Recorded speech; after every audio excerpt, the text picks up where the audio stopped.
సిద్ధార్థ్ దేశాయ్ దారి ఎటు. Siddharth Desai pro kabaddi season 6లో U Mumba తరఫున డెబ్యూ చేసినటువంటి ఈ సూపర్ స్టార్ ప్లేయర్ కేవలం 21 మ్యాచ్ల్లోనే 221 రైట్ పాయింట్స్ని సాధించి ఒక అద్భుతమైన ఆరంభాన్ని ప్రో కబడ్డీలో అందుకున్నాడు. దీంతో ఆ తర్వాత జరిగిన ప్రో కబడ్డీ సీజన్ 7 ఆక్షన్లో తెలుగు టైటన్స్ ఈ సూపర్ స్టార్ ప్లేయర్ని 1,45,00,000 పెట్టి తీసుకోవడం జరిగింది. అండ్ ఈ సీజన్లో కూడా సిద్ధార్థ్ దేశాయ్ అదరగొట్టాడని చెప్పాలి. కేవలం 22 మ్యాచ్ల్లోనే 220 పాయింట్స్ని సాధించి అందరినీ అబ్బురపరిచాడు, ఆశ్చర్యానికి గురి చేశాడు. అండ్ ప్రో కబడ్డీ సీజన్ 8 కోసం కూడా తెలుగు టైటన్స్ సిద్ధార్థ్ దేశాయ్ని 1,30,00,000 పెట్టి రీటైన్ చేసుకోవడం జరిగింది. బట్ ఈ సీజన్లో అనుకున్నంతలా పర్ఫామ్ చేయలేకపోయాడు సిద్ధార్థ్ దేశాయ్. కేవలం 3 మ్యాచ్లు మాత్రమే ఆడినటువంటి సిద్ధార్థ్ దేశాయ్ 35 రైట్ పాయింట్స్ని సాధించాడు. ప్రో కబడ్డీ సీజన్ 8 ఇనీషియల్ డేస్లోనే తనకి ఇంజురీ కన్సర్న్ ఉండడంతో సీజన్ నుంచి రూల్ అవుట్ అయిపోవడం మనం చూసాం. ఈ కారణంగానే ప్రో కబడ్డీ సీజన్ 9 ఆక్షన్లో సిద్ధార్థ్ దేశాయ్ని తీసుకోవడానికి ఏ ఫ్రాంచైజ్ కూడా ముందుకు రాలేదు. దీంతో తెలుగు టైటన్స్కి బేస్ ప్రైజ్లోనే లభించాడు సిద్ధార్థ్ దేశాయ్. కేవలం 20 లక్షలకే సిద్ధార్థ్ దేశాయ్ లాంటి సూపర్ స్టార్ ప్లేయర్ని దక్కించుకుంది తెలుగు టైటన్స్.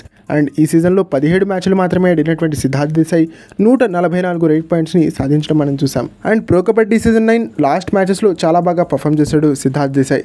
దీంతో హర్యానా స్టీలర్స్ కోచ్ అయినటువంటి మన్ప్రీత్ సింగ్ గారు ప్రో కబడ్డీ సీజన్ 10 కోసం సిద్ధార్థ్ దేశాయ్ పైన ₹1 కోటి వరకు ఇన్వెస్ట్ చేయడం జరిగింది. ₹1 కోటికి Haryana Steelers pro kabaddi season 10 ఆక్షన్లో సిద్ధార్థ్ దేశాయ్ని దక్కించుకుంది. అండ్ ఈ సీజన్లో హర్యానా స్టీలర్స్ తరఫున 17 మ్యాచ్లు ఆడినటువంటి సిద్ధార్థ్ దేశాయ్ కేవలం 82 రైట్ పాయింట్స్ని మాత్రమే సాధించడం చూసాం. అండ్ ఈ 17 మ్యాచ్ల్లో కూడా చాలా మ్యాచెస్లో సబ్స్టిట్యూట్గానే తనకి అవకాశం కల్పించడం జరిగింది మన్ప్రీత్ సింగ్ గారు. సో ఈ నేపథ్యంలో ప్రో కబడ్డీ సీజన్ 11లో సిద్ధార్థ్ దేశాయ్ దారి ఎటు అనే దానిపైన రకరకాల సంశయాలు వస్తూ ఉన్నాయి. బట్ తెలుగు టైటన్స్కి మాత్రం వచ్చే అవకాశం లేదు సిద్ధార్థ్ దేశాయ్.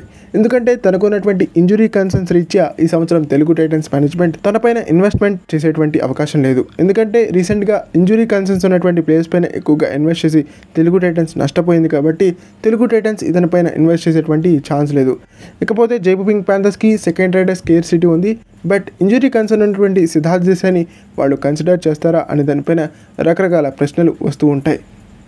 ఇదే సమయంలో కొంతమంది యుముంబా ఫ్యాన్స్ నువ్వు మాట్లాడకుండా యుముంబాలోకి వెళ్ళు సిద్ధార్థ్ అంటూ ఉంటారు. బట్ యుముంబా సిద్ధార్థ్ దేశాయ్ని రిలీజ్ చేసింది ఒక ఇంజురీ కన్సర్న్ కారణంగా. మరి మీరేమనుకుంటున్నారు గైస్? సిద్ధార్థ్ దేశాయ్ తెలుగు టైటన్స్కి కాకుండా యుముంబాకి కాకుండా రీసెంట్లీ తను రిప్రజెంట్ చేసినటువంటి హర్యానా స్టీలర్స్కి కాకుండా ఏ టీంకి రిప్రజెంట్ చేస్తే బాగుంటుందని మీరు కోరుకుంటున్నారు?